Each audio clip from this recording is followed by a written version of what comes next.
All right, what is up, Utah fans? This is Joseph back with the Utah Utes Football Digest. And today I've got a fun topic for us to go over. We are going to talk about who I think Utah's next offensive coordinator should be.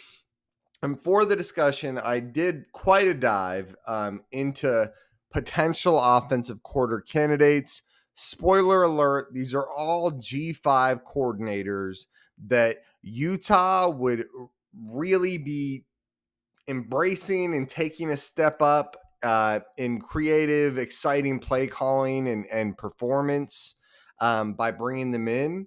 And they would also be getting a really exciting opportunity to become a P5 offensive coordinator moving up from G5, right? And if you guys aren't familiar, P5, or I guess it's P4 now, right? And G5 are the very competitive conferences that have a lot of high end teams with tons of success. It's the Big 12, the ACC, the SEC, and what's the last one? On my space, Big 10. Yeah, Big 12, ACC, Big 10, SEC. Those are the P4. And now the Pac 12, the American, the Sun Belt, the Mountain West, all those, they're G5. They're still, D1 FBS football, but they're G5. So just to give you an idea, those are the candidates we're going to be looking at today. And there are some good ones. Honestly, even going through it, you're like, damn, some of these guys, could they get a legit head coach offer? It's so you're gonna have to come at them with a competitive offer.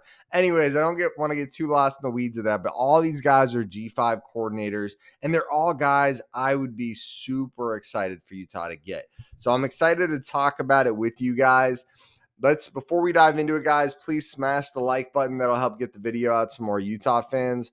Also, comment down below, what do you think? Are there other coordinators? Do you like my list? I'm going to give each guy a grade of how effective I think he'd be for you, or like what if Utah got him, how excited I'd be, right? Is it an A, a C, a B? What would I feel internally? So I'm excited to dive into it. I'm going to be going through it, and I want to hear your comments in the chat. Give me your take on each coordinator I put up here. Do I have them too high, too low? Who am I missing, right? We probably got a while until we actually get a coordinator. So I do want to hear everyone's thoughts and know where the blind spots are for me. Also, the show, we're a part of the 1012 network. 1012 Network is sponsored by Charlie Hustle Clothing. Charlie Hustle Vintage Made Fresh. Use code 101215 at charliehustle.com for 15% off any non-sale items. Really, guys, great products, very high quality. Really enjoy their stuff.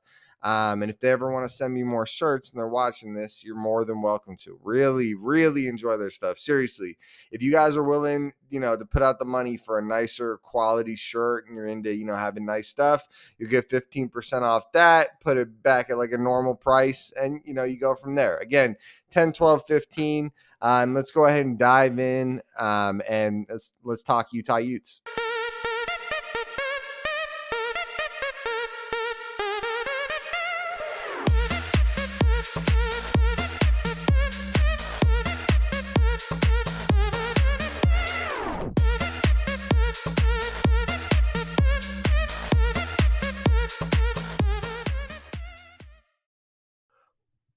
All right, so let's go ahead and talk about our first potential candidate for offensive coordinator at Utah. And this is Tim Leger, guys. Tim Leger from the University of Louisiana, Lafayette, the Raging Cajuns. Tim Leger, just to give you guys an idea, really is having a special year with his offense. The numbers are super impressive. What we're looking at is yards per game. This year, they are 12th in the country. Very high-powered offense, and they are 25th in the country this year at points per game. So not only are they getting a ton of yards, they're capitalizing pretty well on points. And then last year in 2023, another very good year, not quite as good yards per game, only 58th in yards per game, but 30th in points per game. So very close to where they are in points per game. So a top fourth of college football offense in points per game each year. So very impressive by Tim Leger there. I'm going to go ahead and move this over to the actual numbers. It just started raining over here. So if you guys hear the rain in the background, I'm sorry about that. So take a look here, guys. Like we talked about, 25th in the country this year, points per game. This is this year's kind of offensive breakdown.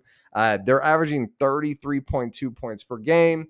Like I'm going to mention it now, so I don't have to mention it on every coach as we break them down. But this is G5, right? So take it as you will.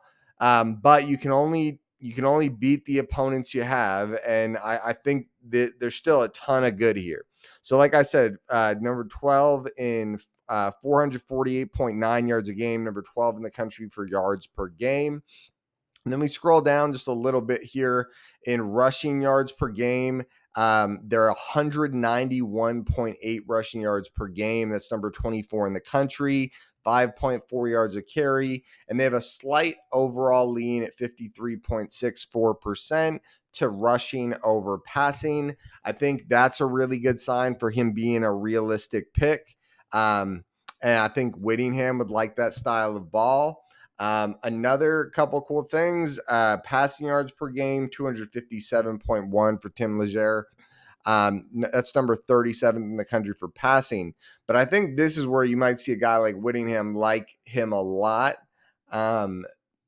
It just the interceptions thrown, number 13 in the country, 1.52%. That is super, super low interception rate. And I think a guy like Witt's going to really like that. So that means very few turnovers. A guy that likes to play smash mouth football, but still putting up over 250 passing yards per game. Very explosive, very creative offense.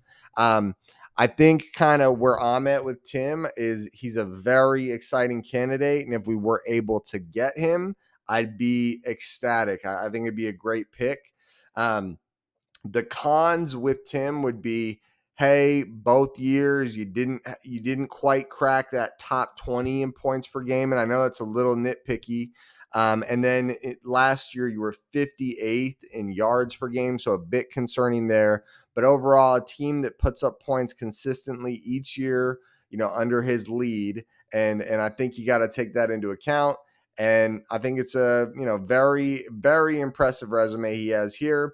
But again, this year has been significantly better, at least yardage wise, than it was last year.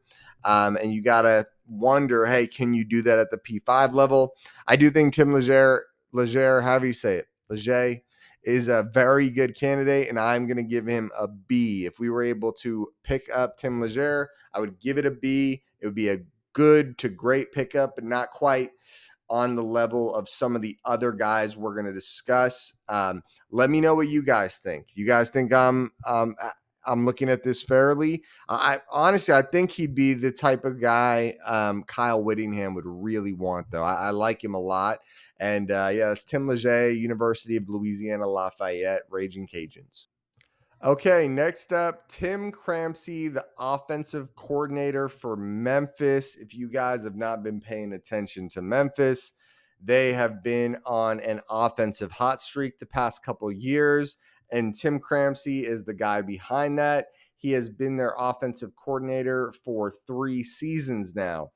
With consistent improvement. So Tim Cramsey, again, Memphis offensive coordinator. In 2024, they are 13th in yards per game, and they are 19th in points per game. So top 20 in both categories. They're very high powered this year. Last year, even better, actually.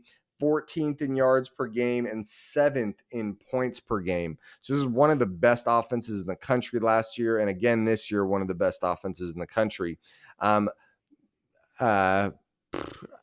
Sorry, spaced out, but very, very good stuff. And in 2022, his first year as the offensive coordinator for Memphis, they were 39th in yards per game and 23rd in points per game. So that is 3 years of very, very good numbers for Tim Cramsey. And 2022 is not like as good, 39th and 23rd, but those are still awesome numbers. Like, just to give you guys some perspective, if Utah had those numbers this year, we're probably in the college football playoff. Let's be real. And if that's kind of what you're hoping is the floor for this guy when he comes in is kind of 30 to 40 on points per game, yards per game, that's a really, really good floor to have. Now let's go ahead and take a look at this screen. So this is going to be the team stats for Memphis. And what we're looking at here, guys, is we are seeing a little different of an offense than what we saw with the last coach. This is a high-powered passing attack. So high-powered passing attack, 448.4 yards per game this year, 34.8 points per game. But still, so even though they're more of a passing attack, guys, they're still getting 5.2 yards per carry. It's really just their mix of plays. They're only at 45.6% rush plays, and then they're at 54.38% pass plays. Rush yards per game, just under 180, very good number there. Pass yards per game, just under 270. And I don't know about you guys, I would love to see a high-powered electric passing attack with this Utah team. That, this time under Cam Rising's tutelage or leadership has been very fun to watch, and I think we'd all appreciate that high-powered passing attack. I think a big question would be, hey, is Witt gonna bring in a guy that might clash with his philosophy? Maybe. And I also think you see with this guy right here with Tim Cramsey, he has the low interceptions thrown percentage, right? So he's not turning the ball over much. He takes care of the ball. He gets the job done. I really like him. I'm very impressed with Cramsey. I would like to see a little more of a lean towards running the ball, but again, I love the high-powered passing attack. Just kind of when I'm looking at Tim, I think how I'd grade him, it's very, very good, right? We're talking very, very good numbers. Last year, an elite offense. This year, a great offense. Very good passing game. Kind of bring us into that new era of football. Is he the guy for Witt? It's a good question. I'd say with Tim, I'm going to give him an A-. Okay. If we got him, I would be extremely excited. Honestly, you guys are going to see there's other guys on this list that are so awesome. Like Tim's awesome. Like A- is for me, I don't grade easily. Right. And so A- is really great, but just not quite to the level of excitement I'd have for some of the other guys on this list. Hey guys, and next up, I'm sure this is a person a lot of you guys were hoping would be on this list. It's Brennan Marion, offensive coordinator for UNLV. He has been the offensive coordinator for UNLV for the past 2 years and has really, really done a good job. This year, they're 46th in yards per game, but they are 13th in points per game. And it's almost when you see that type of flip, that means they are a very, very powerful offense, guys. Once they get in the red zone, they are scoring, right? That's what that tells you is once they're in the red zone, you are not stopping them, and they're taking advantage of drives. That's one of those things where, yes, you kind of wish their yards per game was a little higher, but it just tells you that once they're there, I mean, their red zone scoring percentage is, 80%. They are coming in there and they're going to put up points. They're very, very good team and very impressed with what they do. The other thing, let's go ahead and move over to this sheet. Oh, let me tell you about last year as well.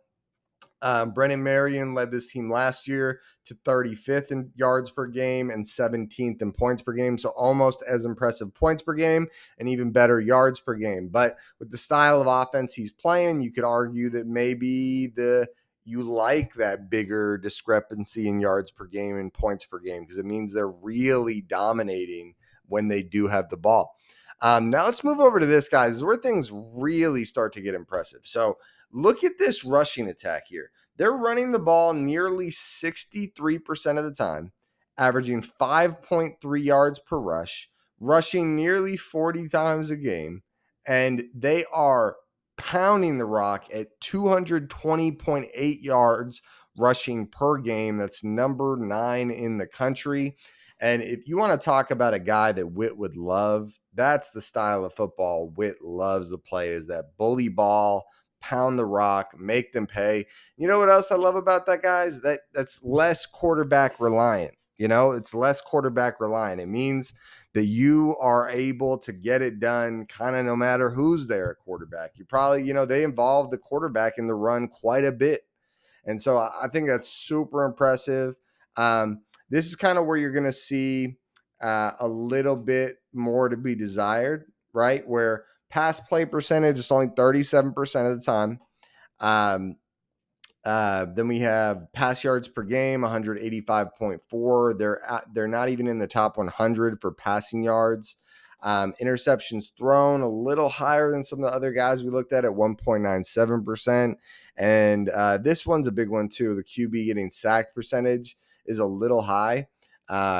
It's a little high for my taste, just being honest there, especially when you're running the ball so freaking well.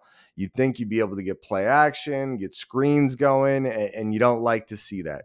But either way, Brennan Marion, that guys, look back at these rushing numbers. We're talking about a guy that if he can bring, close to what they're doing running the ball right now and close to that effectiveness in the red zone, this could be a deadly, deadly pickup that could really take what Witt loves to do, match it with what this guy does so damn well, and really just be an awesome combo.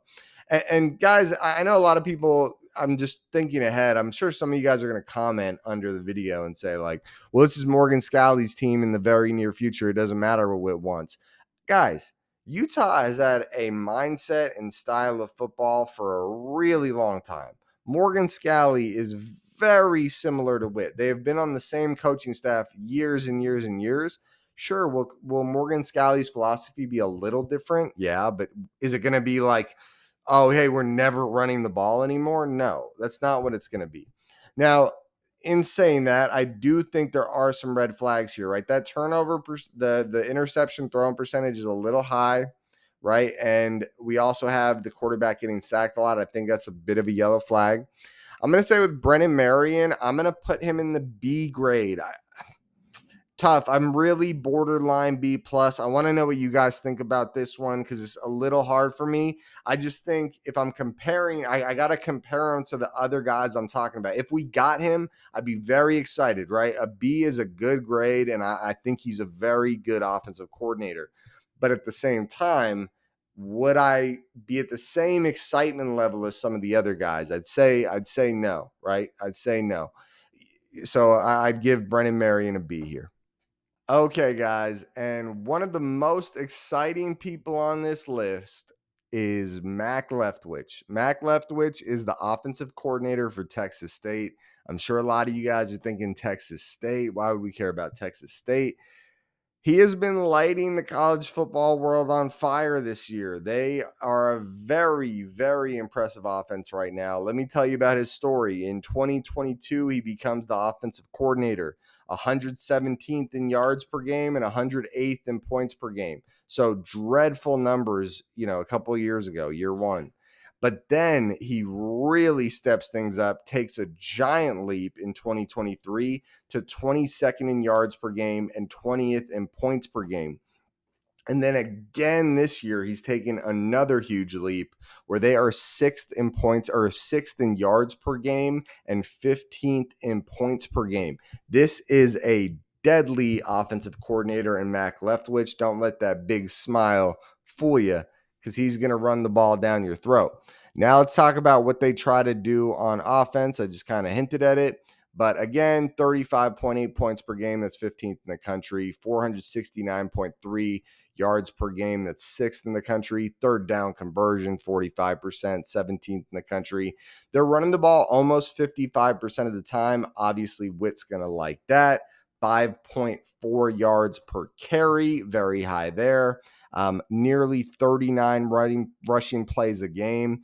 Keep a good stable of running backs and get a decent amount of rotation in there. And they're putting up over 200 yards a game, just under 20 or just over 207. Then, they're putting up so many yards too, guys, that they are still throwing for 262 yards per game, even though they're running for 207.3 yards per game. So this is an exciting, explosive, high-flying offense to watch. The one big negative that sticks out to me is right here. It's the interceptions thrown. It's 2.85%. And I also think this explains why they have a decent discrepancy this year in yards per game to points per game, right? You want those numbers to be close, and if they're not close, you want the points per game, kind of like some of the other guys where the points per game was higher. And so I'd say with Leftwich, still a ton of good guys, still a ton of good here, but that number's a little tough to stomach. Really low quarterback sack percentage, only 3.77% of snaps. I mean, that's very low. Um, so I'm still very excited about Mac Leftwich. And again, another guy I would be thrilled about if he came in. I feel like I'm definitely on the line of B plus to A minus with him because it is such a high powered, such an explosive offense.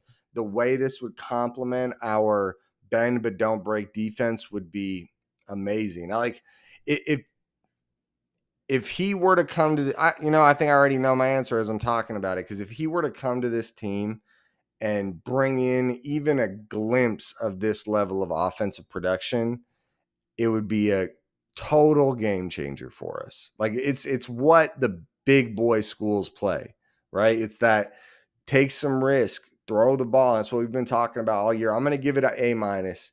If we were able to get Mac Leftwich as our offensive coordinator, I'd give it an A minus, and I'd be very, very excited about it. Okay, guys. And finally, we are going to be talking about the last offensive coordinator that I think would be an amazing pickup for Utah. And spoiler alert, he's going to be my favorite, at least just as good as anyone else I've talked about. It's Jordan Davis, not the Jordan Davis on the Eagles. I think that's that guy's name. Jordan Davis from North Texas. Okay. Jordan Davis from North Texas. He is the offensive coordinator there. He has been the offensive coordinator there for 3 seasons. So let me tell you about year 1, 2022. He comes in, he has the 25th best offense in yards per game and 31st best offense in points per game. Takes a big leap the following year, 2023. 5th best offense in yards per game, 19th best offense in points per game.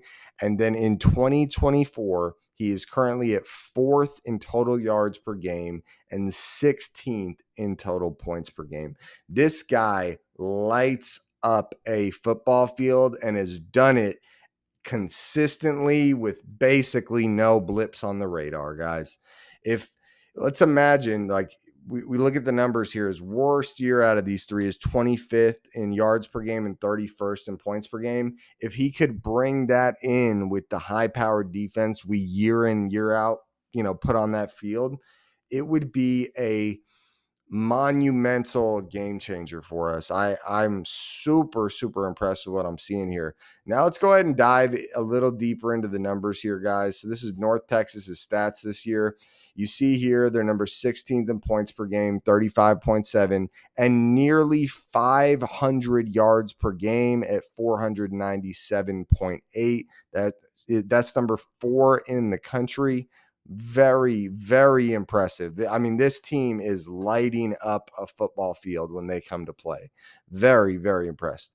And then you got here, you keep going. So they are a different style of football than what we're used to playing. They're not running to the same rate as what we're used to, right? That's under 40% rushing. So this is a pass heavy offense.